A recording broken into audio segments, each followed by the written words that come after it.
on. They play out the game very, very well from a solid lead from the mid-game. So, Fearless Draft, Game 3. This is where things get a little bit weird sometimes. Not always. Sometimes you've saved enough power picks for your third draft. If you use a lot of them early, you can get yourself some very different matchups. A lot of the AD mid lane is not going to be available. Tristana, Corki, LeBlanc. Feels like, though most of these champions have been played by one of the mid laners, neither of them are going to get the S-tier mid lane picks.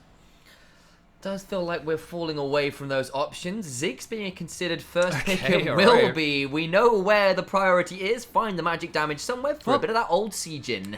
So now what is NIP going to do? They can pick Nautilus and do like a Nautilus lane. You can take that away, but then the thing is AL, they can still play Leona. They can still play Nautilus, whereas on the other side, NIP can't take away the Leona, so even if they take the Nautilus, they can't deny both of the big engaged champions for the Ziggs. This is why Fearless gets itself into a bit of a pickle sometimes from some of our teams.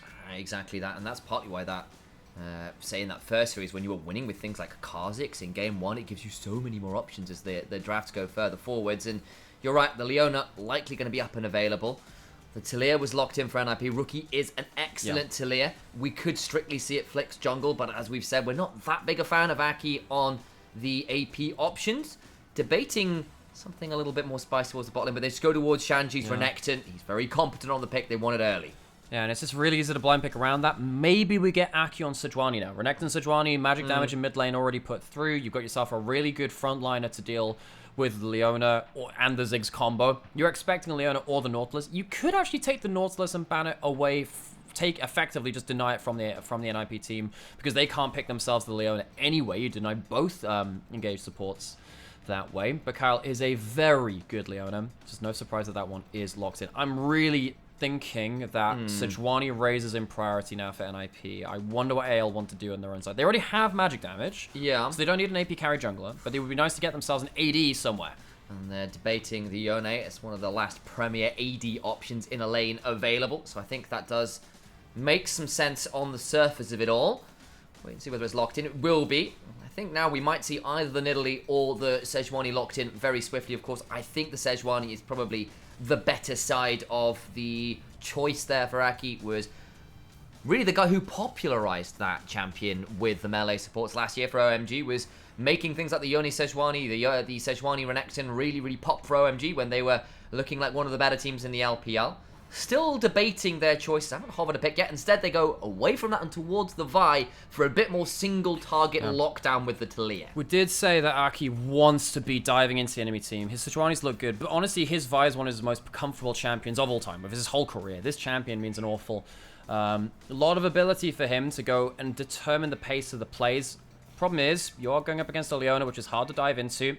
If you don't get on top of that Ziggs, you're going to get bombed by that Ziggs. It's going to be very painful. So now we can see at NIP, now they're starting to remove some of the farming junglers where if Vi fails a play, AP junglers are just going to take off. They want to ban some of them away. Even though the magic damage is already there from anyone's legend, they just want to deny some of the comfort from Croco, who has been very good on the AP farming junglers. It's also worth pointing out here that we did see a little bit of the Yone into Taliyah matchup in LCK. I think it was BDD and I want to say Chovy is who it was into. And it didn't go well. The Taliyah just broke the Yone. Of course, a lot of that was lack of Q skill shot accuracy from the Yone too, but like even then it can be pretty tough to play the ranged versus melee matchup alongside things like the Unraveled Earth. It can be a pretty difficult matchup to navigate for however evenly matched actually these mid laners have been across this split so far. Second round of bans. AD carry has been taken away from Photic. Photic is not going to get him... Well, he doesn't have the Jhin, doesn't have the Senna. He has to play more of a traditional AD carry now rather than one of the ones which can stand back a little bit. Now, Photic has had some awesome Lucian games in the past, but still, his positioning on shorter range AD carries has left a lot to be desired. Even some of the ones like Jinx, which have some longer range, he's been caught out on points.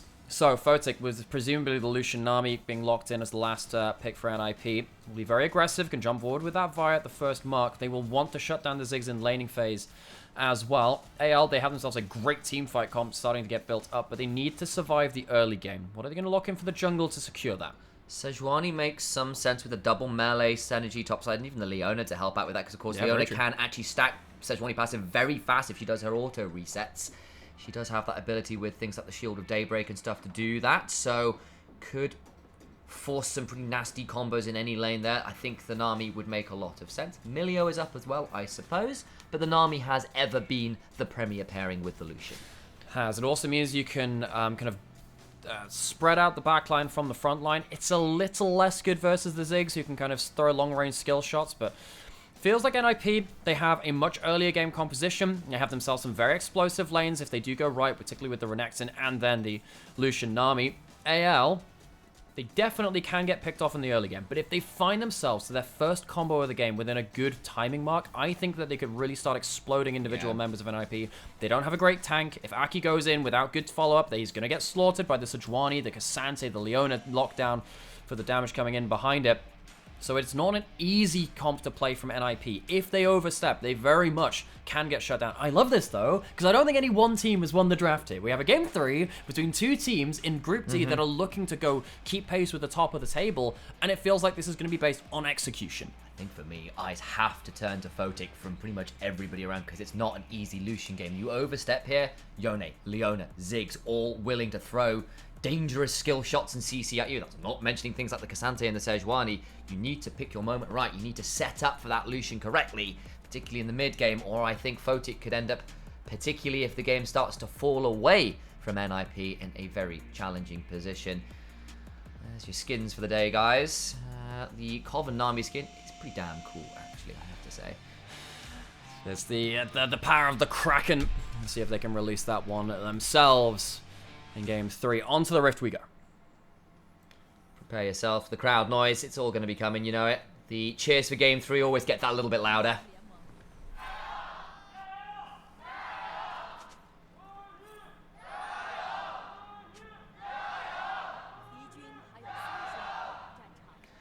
Pretty evenly matched this time around. Both teams' fan base is feeling a little bit nervy, I think, now that we're into Game 3. Two very one-sided games apiece. Now we are in a position where drafts have gotten quite different, I think it's fair to say. This isn't looking like a similar archetype of composition from either side again. Yeah, they play out in very different ways. There's a lot of backline dive, technically, for both of them, but they play out so differently. I really need to see what's going to happen in the early game on the side of NIP. You have the Renekton, you have the Lucian Nami. Talia, once she hits level 6, will start moving around the map too. This feels like a very spring draft from NIP, and they were very good in spring to have Rookie as a second jungler, pretty much, in the way that he would control lane, push, roam, and make his own plays. Even if Aki wasn't there, he'd make, and that meant that Aki could gank one side of the map, Rookie could gank the other. And the question is, can AL shut down Rookie before that happens? I do think that Rookie had a fantastic Game 2, but his Game 1, he was outvalued by Shanks. Game 3, for all the marbles, I think that mid lane matchup could very much add into it again for NIP. Jaw already in that third bush to try and force people away from the wave. Not going to have all that much value there. I think it's a Tidecaller's Blessing first. There's a bit of a stun back, and there it is. Ebb and Flow, sorry, is the one it actually is. I apologise, makes a lot more sense. The Ardent Blaze goes a little wide, but still will be Photic and Jaw who get the early shove, and likely the level 2 first as well, which is always a danger point in the bot lane. I don't think they're going to be able to zone Ziggs off of farmer XP, which is, you know, it's fine. I think that you're okay losing the first wave or two as the Ziggs. When you're against some lanes, Ziggs gets access to tower and starts getting tower plays. That's when Ziggs is really a problem. That's not going to happen here. Almost certainly not. The Lucian Nami too powerful in the early game, even if it has been nerfed an awful lot when it comes to that. Look, that duo has not been okay for a number of years. If you're an LPL or LCK bot lane. If you've seen an early LCS, I'm sorry for what you've had to witness. Come watch it here instead. And we did say that the Renekton can be really powerful on the top side as well. Arlo gets himself towards that Cassante. You can win as Cassante versus Renekton. Shanji's done that a number of times, but it ain't easy. Everyone's back towards mid lane. Croco is there. Would is a known quantity from a ward on the Raptors, and now a ward in the bush there as well. So Rookie playing respectfully, but this is... Oh, tower range! Nice tower range. Photic's in danger. Has to flash the bouncing bomb. Big overstep in the bot lane. End up cleansing the stun to get out of tower range, but ends up eating the whole of the ignite, doesn't cleanse the ignite, and then also takes the extra follow-up damage to Photic.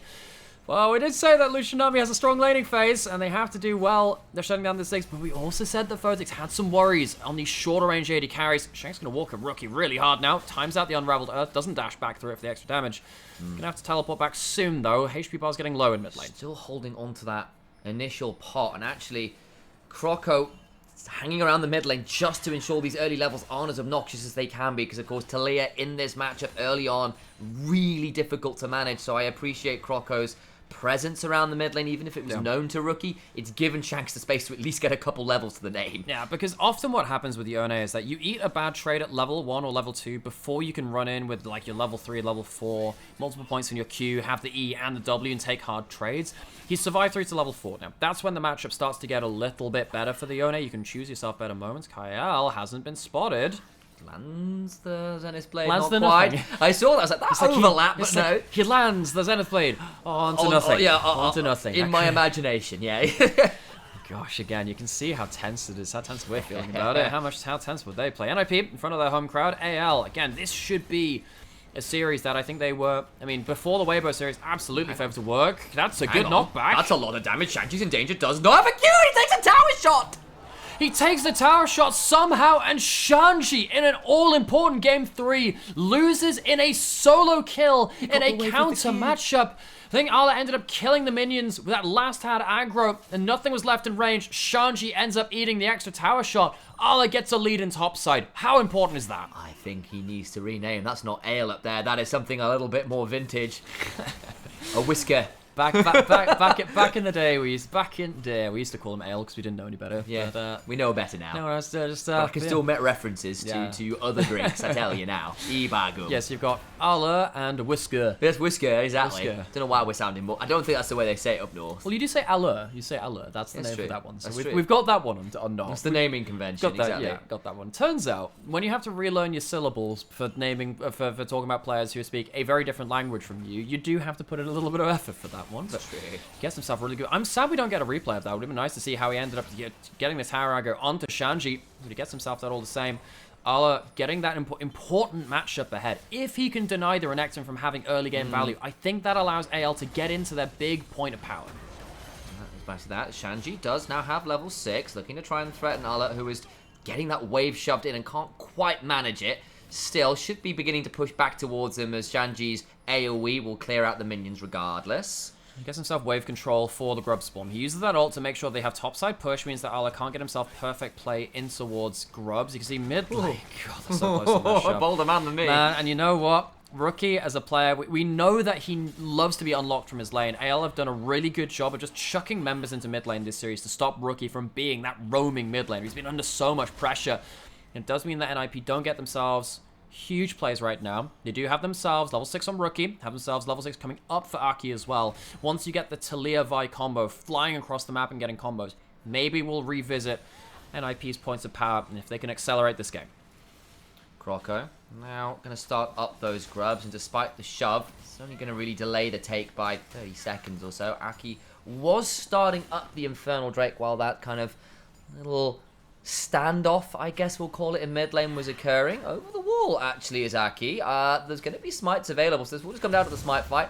Grub 2 secured by Croco is trying to wait out the smite timing. I don't think that's going to happen. He's going to say, look, I'm going to leave this one alone and tart the Scuttle Crab up. Actually, Aki's deciding against smite or smote early, I guess. Failed the smite fight, and now bot lane we go. Photic in danger. Gets taken so low, and that's the price of the summoners earlier. Only getting his flash now. NIP knew they were facing up against the Ziggs Leona. They picked the Lucian army into it, but Photic on the shorter range AD carries has just not really been it. He looked good on the Jhin, he looked really good on the Senna, the non-traditional AD carries, but the Lucian army hasn't worked out. Level 6 from Croco, hits Rookie. Surprise, you were making those plays from across the walls last game. This time it's your turn, and the Soul Unbound secures a kill there for Shanks. AL explode across the rift. We said that NIP needed a good early game, and it's just been turned against them. 3 kills now for AL. A solo kill in top, a 2v2 kill in bot lane, and then the 2v1 into mid lane. Well, 3v1, I guess. You did see that Kyle ends up going towards that too. Really puts things in their advantage. NIP, this is not what they wanted. They need a good turnaround. They need a clap back real quick. Excellent stuff there. They managed to find the combos in. Suddenly, 1,500 gold lead ahead, and we said, NIP, your comp involves smashing that one item mark, really. Getting so much value there as you can. We'll get the replay of the bot lane first. We came in partway through. So Kyle comes in from around the back of the lane. Draw doesn't have level 6 yet to really zone things out, and Photic has to dash from one side of the lane to the other, and gets absolutely bought by Hope. Hope, this guy, really good on the Ziggs, and ends up really punishing Photic. Historically, Photic has been a good Lucian player of years past, but today hasn't been it. Some of the shorter range carries you said hasn't really been it, but now level 6s are in.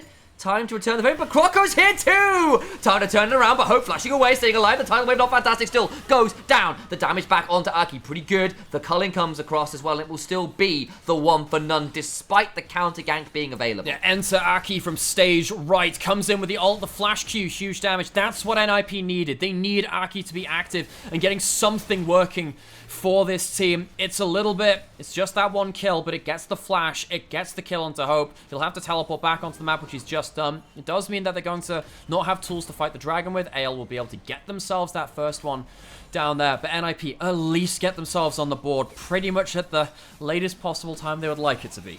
And Shanji all the while takes the opportunity, knowing that the dragon is being taken right now, to go and proxy farm just a little bit there between the two towers. You do sometimes see that in the Renekton versus Cassante matchup. Gets away with just a single tower shot for that, and continues to keep Ala well and truly pinned under this tower, especially with the lack of mana right now for this Cassante. He's just about to get himself his teleport back up, so he's very happy to pretend. I mean, he'll be getting first item soonish. Not on this back, it'll be the next one. Might get himself first boots now as well. Steel caps probably. He's not quite gotten out of the base just there, but all the same, he's getting into a point where, you know, the Renekton should be ahead of the Cassante. That's not happened, and that's going to continue to be a problem. Now, the problem with this gank is Hope stays within Q flash range. Aki manages to land that. If he doesn't hit the Q, they don't get this kill. Really well played from Aki, very patient, gets himself onto the target at the right kind of point. Hope walks up beyond his safe boundaries, but now he doesn't have flash, of course, if he does get engaged onto in the enemy jungle. Aki, that Vi of his, we said it's one of his most comfortable picks. Really important for him to get himself onto the board. I really think NIP rely on Aki to be such a big instigator for this team, but he's not there to save Rookie. Boy, that's so much damage. And with the Zeke's convergence as well, the additional damage is pretty obnoxious. Not the Warmog's rush we've started to see on Sejuani a little bit, but still the cheaper first item in and another kill secured. So, nice work. Big two things for NIP. You have Aki on an instigator who can just dive into the play and his players follow him, and also Rookie get unlocked. They have one of those things. Aki gets a good lane gank in bot side, but Rookie shut down again in mid lane. We've seen this formula play out against NIP before. You send everyone mid lane and you stop Rookie playing the game. Shanks is ahead. Shanks has done very well versus Rookie in their 2 series versus them in the group stage so far, and this is something really important for AL. Shut down that Talia. The problem is Hope about to get jumped on, doesn't load! There's a teleport coming on through, we'll have a satchel charge, but nowhere to go. Rookie donated a kill, something to get him back in the game. So, Rookie, he has been shunted out of this game from mid lane. Aki helps him get back on the board towards bot side, and NIP, again, not quite ready to say goodbye to this early game. They want to get something done. Taking down Hope a couple of times after a dominant laning phase from the Ziggs is exactly what they wanted. Maybe that gives enough gold onto Aki and takes enough summoners and safety away from Hope for NIP to target him later into fights. That's important. It does really feel like now Rookie being able to get access to a side lane farm might be able to give him a reprieve. That's the plan, at the very least. Of course, the problem is you're still looking at an okay spot for the Ziggs. It's even with the Lucian. Has got himself the Ludens first. 2 kills on this Yone, though. A lot more difficult to manage. Oh, Hope's in danger again. Clears the wave. No one's have to charge away. Is trying to play as safely as they can. Aki has chosen his victim. It is this one tiny explosive yordle in the bot side. He's saying, all right, going to hit him with the Aura's top as best as possible. Ala has ult. He can look for a fight. I was about to say, so is Croco. Nominally, it's been Rookie, but he's changing targets here, trying to broaden his palette. The permafrost comes on through, and the combo is still pretty obnoxious. That it is. Ala melee champion synergy with the Sejuani gets that stun down nice and easy. Doesn't have to blow that flash away from the plate. And gets himself another kill participation, kill and an assist for Ala towards that topside matchup. Shanji had a fantastic Kennen game. Can't match that here in game 3 right now. And Hope, yeah, buddy. No idea. Probably just had to back off a little further. You know, back in the day, we used to call this an OGN recall because the amount of Korean players that would randomly recall and die. That was like in season 2 and 3. Yeah. It's been a while since we've had that. I guess Ruler, he picked up the Ruler spot where he would die recalling a load, but Hope, yeah. Not a great recall, all things said and done. Story time over. He's dead, you know. He's dead, yeah. It's an obituary now. That it is. So, what do we have next? Herald spawning soon. Dragon spawning soon. We have big ults available from NIP. We have big items available across the board. I think that AL, if they land their combo onto Rookie or onto Photic, I think the fight's over. I think you really need a strong fight from Rookie and Photic. Aki wants to do the same first to one of the big members on AL. So that's your big team fight. Who can land that first big punch in a fight? I will also say this might not be the worst time for NIP to fight because you've got item parity right now despite the gold lead from anyone's legend because second items have yet to be completed. So a fight around the upcoming dragon, a fight around this herald might not be a bad moment for NIP if they can find their target. Aki, he's found people in river. Kyle's going first. We've got Leona. Everyone there! They're doing so much damage, but the Fate Seal to the backline does not quite bring down Aki, who's trying to get the healing back, still goes down. The culling's good, but Photic cannot secure the kill onto Kyle, who's now being run down by Shanks, who does a lot of queuing. Shanji in danger, gets a big knockback with a seismic shove onto Ale, who needs to start walking away with the footwork. Croco body blocks some of the additional damage, and it's a 1 for none in favor of anyone's legend. Well, folks, we were asking who was going to land the big combo first. Both try to land it at the same time. Aki goes down on the Vi, not tanky enough to survive AL's combo, and that means that jungler down, that's going to be Herald gone, with a lot of ultimates used. I don't know actually what that means for the Dragon contest, because if AL go down towards that, they don't have big Leona Ziggs combo, but maybe on the other side, without the culling, without the vial, they won't want to fight the dragon either. What AL do have, though, is All Out and Glacial Prison, which could still prove pretty difficult for a Lucian to play, at least. You know, we didn't see the Glacial Prison pulled out here. We can see that Rookie separates from the team. I love the team fight, actually spacing from Photic and Rookie. They managed to get themselves out of the big engage, but it doesn't save Aki. The actual carries from NIP get themselves into a position to turn some damage back, but can't quite get themselves a big turnaround on that combo. Herald summoned mid lane. They're going to get this shove on through, and with the Ziggs here as well, there is absolutely no way that tower survives.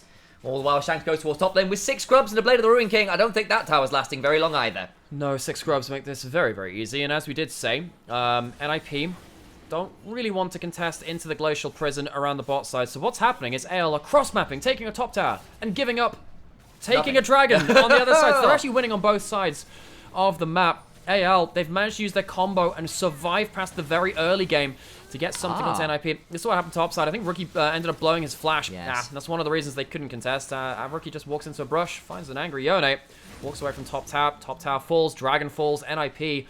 They are not having an easy time in this early and now going into the mid game. They need to find Rookie and angle into a side lane with Aki soon. They need to find this 1-item power spike. Yeah, and I think as well, AL have played really well around making sure this Talia does not get to abuse the Yone in lane. For level 3 pathing from Croco to just sit around mid, ganking twice, getting those 2 kills. Actually, now the Yone's in a point where the Talia can't hurt them very much. Actually reminds me of Rookie's one Yone game in spring where he ended up getting 3 men in his lane the entirety of the game just to shut him down.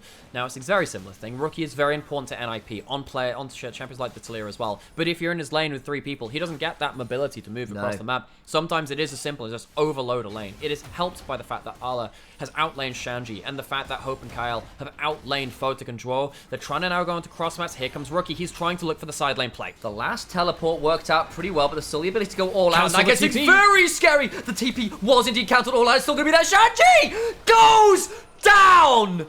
Have a drink on Ala. He brings one down with him. It's the top laners both falling, but Rookie gets the teleport. Very important now, I think, that Shanks had his teleport cancelled. And although Shanks somewhere else got Aki off screen, so in the top side, it's ended up being a 2 for none. Rookie now in danger as Croco comes on down. I don't think it's going to lead to too much, aside from a tier 2 top lane disaster. Yeah, 2 for 1, all things said and done, because of course Ala did die. Yes, so I mean, things are chaotic enough. Aki went in to stop the TP. I think he ended up dying for it. So you could see how important NIP knew that play was towards the bot side. Here's what happens here. Rookie teleports in. There's a counter teleport. But basically what happens is Aki gives his life to try and win the bot side 1v2 or 2v1.